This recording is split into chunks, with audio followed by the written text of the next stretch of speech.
Hello, and welcome to the Passion on Purpose Leaders on Center Stage podcast. I am Steph, and I'm the owner and creative director at VIM. VIM's mission is to showcase the enthusiasm and passion of business leaders nationwide. I cannot wait to have you listen to the show and stick around. At the end, we talk a little bit about how you can be my next guest.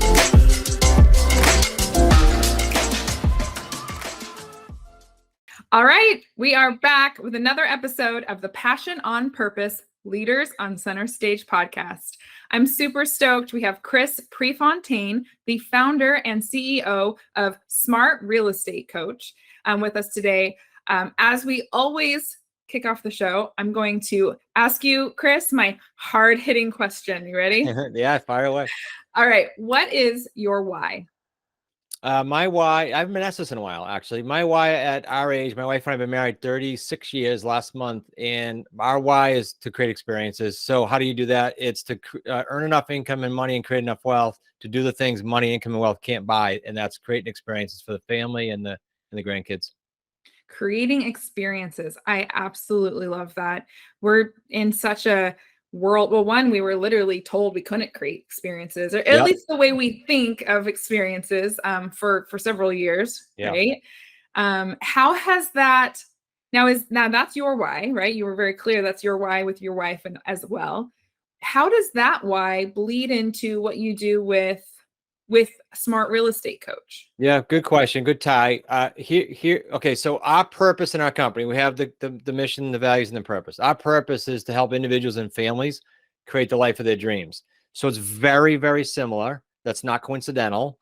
And so when we bring people in, yes, we're in real estate, but if it were as easy as me teaching someone to do a deal, everybody can learn it. It's not, as you know, as an entrepreneur, as a leader. It's all the other stuff, the baggage we bring to the table, the mental challenge we've had, the childhood. It's all that. It's the speed bumps. And so creating the life of their dreams is a lot. It's not just creating a real estate deal. Yeah.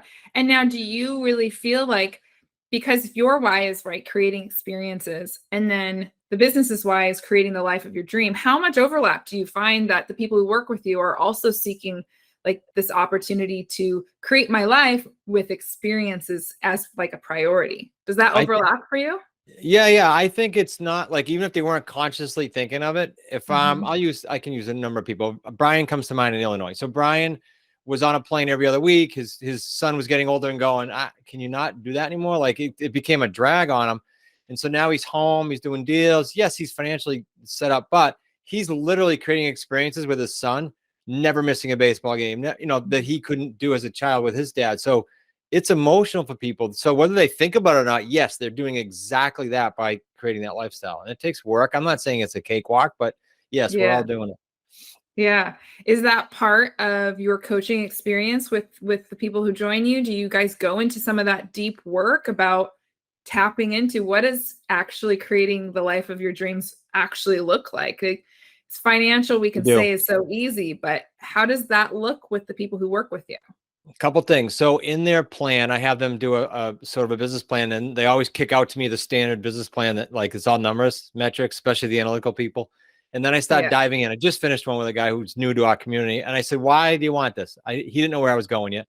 And he said, well, because I want to be financially free. And I said, all right, well, what the heck does that mean? Why is it important? I just kept digging. It took like 8 layers. And usually by then they're emotional and they're into it and they go, aha, I get it. And then we teach what we call the genius model. It's 3 pillars. It's skill set, sure, that's the deals, but then it's mindset and systems. And mindsets, as you know, it's enormous. And people say, oh, like fluffy foo-foo mindset. No, I'm talking about like what I said earlier. We all have baggage. I went through the 2008 crash. It took me 4 years to get out of my head after that. Like, it's a lot of stuff we all carry. So it's those 3 pillars are important in the genius model we teach. Yeah. So your why, right? The passion of, creating experiences. Can you think back to your youngest self when you recognize how important that was to you? Maybe even pre-wife. Yeah. Well, I met my wife at age 11 in middle school, but I'll go. Wow, that's amazing. Yeah. So, but the experiences were with my own family, sure. For every experience from them taking us on vacations, right, as a family, privately, to me being at his place of work and being introduced to certain things at a young age, before 11, young. So yeah, that Yeah, I think it sparked that I wanted to do that as well, create that experience. So you're one of the second persons who has had this really incredible influence through their parents Mm. and their family structure, who kind of instilled whatever their passion might be or their why is experiences. Did you do a lot of like traveling and camping, maybe kind of things when you were young? We did both. Parents had a camper. They also had a place at Cape Cod, not far from here, with a nice little resort area. Yeah. And then, yeah, we did all the above. And then, abroad when we were older, things like that. So I mean, when you say that, immediately the switch goes and you can think back, right, to those experiences. So that's kind of cool. Yeah. And how much does that come into play? Like, do you think of that being like kind of the catalyst for your why? Or has it been like, I just literally got done listening to a great podcast that I love. And her advice was, go back to your youngest self that you recall. And like before the society pressures, the financial pressures, like just being yourself and whatever that looked like, living your passion in whatever way that looked like, and recognize how authentic, see where the parallels are, right? Do they mirror? Have you deviated? Is it okay that you deviated? Or are you wishing you got back to that youngest self? All right, that's a deep one, but let me try to hit. You peeled back a lot, but okay.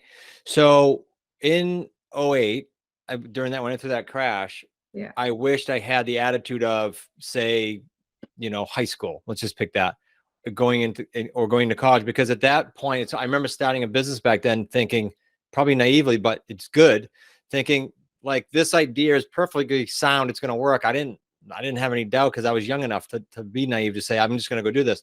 And we did it. We used to tie up land and build houses, and all by a method that people used to look at me now that I know in hindsight and go, are you serious? Like you're gonna try to pull that off? And we did it. We did like 100 homes doing that. Wow. And then I get to the '08 crash and you start second guessing everything. But if you just go back to that self, to your point, that's what you made me think of, and just have that same, it's not that you can flip a switch and do that, but if you could, and have that same unwavering, I'm gonna go off and conquer this and create whatever I want. That's pretty cool. It's actually a good revisit that you even said it for anyone to think about.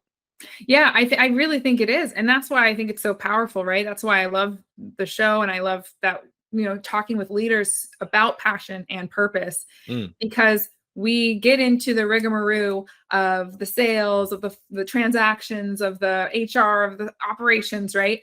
And while we spend so much time, or at least the companies, that have gotten to that stage have spent so much foundational work building their brand, defining their why, probably the agents you work with or the team members you work with, doing all that work. But then when do we revisit it? And so my next kind of leading question is, how have you bled some of like the living the life of your dreams, creating experiences? How do you purposefully bleed that through smart real estate coach and the people you're working with? What came to mind before you even asked that, and I think I knew you were headed there, is when I'm speaking with students, we call them associates, or team members, really like being human and getting down to their why and their passion, because without that, you're just treating them as a number, literally a student, a client, an employee. If you do that, it's a cool relationship. Whereas if you get in, we do one-on-ones, we call one-on-ones with our team members. If you get into their personal stuff first, like for goodness sakes, find out what makes them tick, and then do that with the students. When either one of them have a speed bump, we're going to have them, then what's going to drive them, not robotically going through this process. Does that make sense? Yeah. Do the associates, when they come on board with you, are they ready for that? Because I just find in the work we do, sometimes I'm like, okay, we're going to spend a whole day together. The first day we're going to go through, we're not going to talk about, because we do branding, we're not going to talk about colors or logos or fonts, right? Maybe a little bit at the end, but the whole day we're going to do some deep dive work. And I've hopefully done a well enough job with most people when they get to that stage with me that they're prepared for that. But are your associates like, whoa, Chris, I thought we were going to teach me about real estate. Why are we going into my why and my purpose? Is it catch people off guard, or do you purposefully really bleed that through your branding and marketing so that they're almost like, this is what I need? Yeah, it's out there now. We are so well exposed between the different series we do on YouTube and the podcast episodes. We are open about that. And so some people say, hey, because I saw what you guys do and you care about family and you are family. This is why I joined. But I will say, even though they know, or some of them have an inclination, once they get in it, I think they're pleasantly surprised that it's even better. Yeah. That's what we get for feedback. Like, I saw you guys did that, but I didn't know till I saw this, or I saw the Slack community, or I was on a call and we tried it. And I almost want to go, I've been screaming about that, but okay, I'm glad you realized it. I love that you said you've been screaming about it, because I feel like, there's a joke in the marketing world and in design world. It's like, no one reads, right? Okay. And now I feel like we're all doing podcasts and videos, and it's like, is anyone listening? Yeah. Like, I've been screaming about this. And then, there's this subtle realization that, oh, Chris is talking about what I want. I'm going to go with Chris. This is what I need. This is what I want. But then when they get there, they almost forget everything they've heard. And they're like, okay, whoa. So onset amnesia, that's what I call it. Like, I told you this, but now you have amnesia. You were well aware of this. Yeah. I think it's because, and where I was kind of going was, I think it's because we naturally fixate on the tangibles. We fixate on the revenue, on the income, because it has been, I don't know if it's societally been driven in us so long that we don't need to focus on these other things first. But I know we're in the same thought together, that we truly believe that mindset piece, that foundation, is really the catalyst to get you to the other things. Do you agree? Well, yeah, because as much as I teach it and have taught it, even back, like I deal with investors now, but back in like the 90s, I was dealing with just realtors. It doesn't matter who I was dealing with. As much as I teach it about mindset and how important it is, it's sometimes, if you're a driver, I'm kind of like a type A, you tend to want to just go and not stop and do that stuff. And that, because of that, I can relate to type A's, but I also can try to slow them down. In hindsight, I'm 56. So when I was 30, did I even think of? No, I just wanted to go. So Right. I hope that I can help the younger crowd now with that, because it would be important in hindsight. Yeah. I say a lot of times, I say slow down to get ahead. And I know that's not my own, but it's so hard. It's so hard to get. I mean, I've worked from ages young to old, and then businesses from new to established. And that concept of slowing down to get ahead is so hard to instill in people. Do you talk or coach about that in Smart Real Estate Coach much? We do. Okay. So again, I'm going to answer from an associate standpoint and team standpoint. Yeah. We have offsite meetings. If you told me, say 10 years ago, you're going to stop work and you're going to pull away me, never mind the team, for 2 days in a hotel room, I would think you were nuts. So it took me a little while. So now we bleed that through. We do that with the team. And then with the associates, we pull them away for what we call a development day, associate development day. Do the same thing. And first and foremost, I tell them, you got to put like, you're here in this room, put everything else off. And that's crippling for some people, because they're used to the phones and everything else going. No. We're going to chill out for 2 days. We're going to work through this, and we're going to do why work, and we're going to do purpose work, and we're going to do passion work. Yeah. And you don't get much resistance. I'm sure people are squirming, because I look, it's coming up in September. We have an event, and then it's followed by what we call Associate Development Day. And I'm going to say, put your phones up, like put them down and put them over there in a bucket. Like so yeah, that's going to cause some stress, but they're probably going to get a great experience.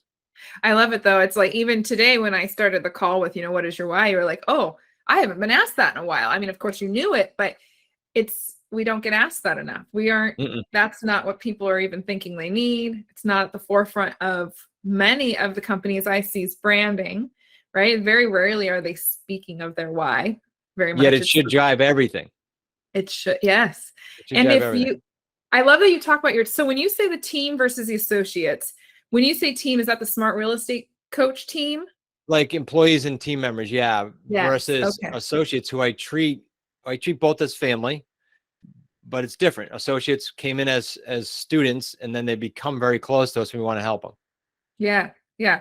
I love that, because the other thing I recognize a lot in every size of company is the need. And I'm assuming, based off of what we've talked so far, and how much you keep bringing up the team, is that you recognize the power of internal versus external marketing, and how they're equally as important. See, no one's brought that up either, but that's your lane, probably. This is interesting. And I think where you're going is like, yes, the communication, the marketing, internally, even branding. Yes, 100%. So even job search, like years ago, I didn't even think of this, but now the people who help us, they say the same thing you just did indirectly. You act like you're talking to a prospect. You're talking to a prospect. So they need to feel good about that funnel, so to speak. Yeah, branding and marketing. Yeah, I think the internal brand, right? Who you hire, if they aren't believing what you believe, if they don't recognize that this is Chris's why and that Chris is going to respect, like if I'm an employee of Smart Real Estate Coach and I come up to you and say, "Hey Chris, I had the opportunity to go to Hawaii this weekend. It's totally last minute. I know it's a big ask, but do you think I could go?" I, assuming that you have bled your purpose and why and vision and core values through internally as well, probably have a good sense that you're going to respect and understand and, see if it can work. Right. I agree 100%. Yep. So I said core values, and just because you had said at the beginning that you have your mission and I want to know, what are your core values? Yeah. So, and it ties to what you just said, and then I'll give you a few, because we don't hire if they don't align. That's part of the interview process. If you don't align, like this will probably surprise you and anyone listening that has a coaching business. We say no to students every year that want to pay us money that don't align with our values. Students too, not just hires. So team over me is a big one. I just recognize on our channel, we call people when we see it. So this morning I just recognized team over me because we have my son-in-law and partner on vacation, and we have our CMO just got COVID, and one of the team members kicked in. So I recognized, I said, "Great job, team over me." She took on like 3 or 4 different things she didn't have to. Clear and to the point communication, no gray area, is very important. We are from New England, so that it's easy for us. That doesn't mean it's a ticket to be rude. It's clear communication, clear and open communication. Agreed. All transactions with the highest integrity, that bleeds from the team out to the field with the associates. Those are just a few, but those are hot ones. The biggest one, that as we're growing so fast, we hit Inc. 5000 in the last 2 years. Yeah. So the biggest one that comes into play no matter what you do is constantly innovate and improve, because you can't grow like that if you're not like constantly tweaking. And so that one's a big one too. I love team over me because I love all of those, and I love that you have them so established, but the team over me, if everyone has this team over me mentality, we've now just doubled our numbers. Like, if I have to step out, it's not just one other person who covers me. It's not, it's with a team. So it's an awesome thing. Yeah, everyone has the same thinking. Look, we got COVID here. We had a little mini offsite yesterday to prep for our big one, and a couple of the financial people said we are all training each other and practicing team over me, because you don't know what's going to happen. This weird stuff happens. Yeah, absolutely. And then, so I know you're in Rhode Island, so very small state. What service area do you see associates coming from? Is it pretty saturated? Do you just do local, or are you pretty national? No. So we buy and sell real estate here locally, our family team, but we go all the way from California. We've got several people there all the way across the country to East Coast. We've got about 140 people that are out doing deals that we partner with and help, in the trenches. And so I think last year I worked with a real estate brand, and she did real estate investments versus real estate buying and selling. Do you do a blend of all of that? Is it just buying and selling? I might sound naive by even asking this question. No, it's similar. So we coach people that want to be or are and want to learn better how to invest in real estate. But our investing, because you were broad enough to cover it, but our investing is, we don't use banks, we don't use our own cash, we don't sign personally pledging our personal assets and potentially risking that. We don't do all that, because after the crash, I had to re-engineer the business and I had none of that. And so it's a niche in the investing world. There's a lot of cool niches. This is one of them, creative real estate. Okay. Creative real estate's what you call it. Yep. Okay. I love that. That's really cool. I love that term. Awesome. Okay. So anyone listening, if they're like, so you had said national, right? So I live in Washington State. So if somebody's hearing this, or in any state, working with Smart Real Estate Coach is beneficial to them, is what I'm catching on to. Yeah, we're a little bit in Canada too, in the UK. So I usually say North America, but we're very strong in US. Yeah. Okay, awesome. So if anyone's listening, or the audience is listening, and they want to find a good starting point with learning a little bit more, what would be a good segue into your world? I'm big on free stuff, because I know how I was when I first started back after the crash. And so I've got for your tribe, your listeners, just a simple link. They can get a free book, the Amazon bestseller, Real Estate on Your Terms. We're going to throw in the second book and maybe some goodies too. Oh, but nice. it's not one of those offers where they say my free book and you put in a credit card for shipping. Like there'll be no credit card. We're going to ship it Free. out. Yeah. At our cost. They I can love just go that. to, they can go to wickedsmartbooks.com/passion. Okay. I'll make sure you guys have that in the show notes so that you guys can get that. I love the free book, the full free book, no credit card that you added that in. Yep. There's always those little stipulations in there. I love that. Well, is there anything kind of last minute or last parting words that you'd like my audience to hear if they're, kind of on the fence on whether or not this is the time to even be talking to you about getting into or continuing on, maybe if they're on the fence with this? Real estate specifically? Well, yeah. I will tell you this, and this I'm super passionate about, appropriate to your show. This market change is where fortunes are created. Historically, you can go back to the 1600s. This hasn't changed. There's one constant in real estate. It always changes. So knowing the best way to pivot in a changing market, i.e. creative real estate, is where fortunes are created. So for the people that are serious and committed, the next 9 to 24 months can create like a decade of income if it's done properly, if you know how to structure these things. That's a big statement. It's not easy. It's going to take some work and some sprint and some focus and some passion, but it's possible. Okay. My last question for you. What does working with you guys look like? Is this a monthly? Is these coachings? Do you have a variety of services? I know people are going to peruse your website, but in a nutshell, like if I'm thinking I got to get with Chris, what is it going to look like? There's a bunch of different things, but our overlying thing is, I have another t-shirt. It wasn't on today, called Bridge the Gap, because there's a lot of junk in the industry, a lot of marketing, a lot of pushing. We have a real simple concept. Go look at stuff for free on YouTube. Go get the book. And then if it's something you want to get behind, we bridge the gap by saying, look, the gap is this time frame from when you see a seminar or a course and the time to do a deal. Some people never get out of that gap. They don't do a deal. It just drives me crazy. So we lock arms. We're very proactive, and we put people in a position and support-wise to do deals.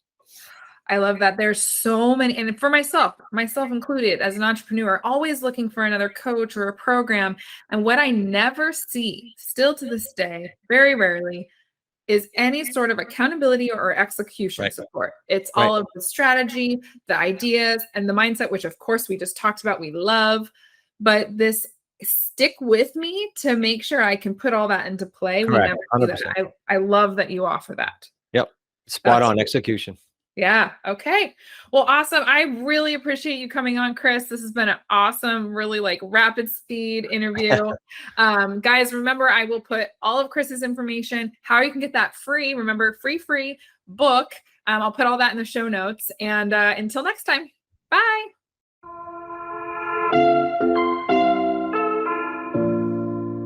Steph here. Thank you so much for listening to the Passion on Purpose Leaders on Center Stage podcast. If you are a successful business owner and you lead your business with passion, we'd love to feature you on our show. We'd love to share with the world what makes your business great and how you have intentionally led passion throughout your business. Also, if you got any value or little tidbits from this episode, please take a minute to screenshot the episode and share it on your favorite social media platform. Be sure to tag us so we can properly thank you, and we love deepening our connection with our listeners. We are regularly putting out new episodes to feature leaders such as yourself who lead with passion on purpose. So be sure to subscribe to our show so you don't miss any future episodes. For more episodes, guest information, or details on the show, please visit getvim.com/passion on purpose. That's getvim.com/passion on purpose. Once again, I'm Steph. I am the owner and creative director at Vim, and thank you for listening to the show.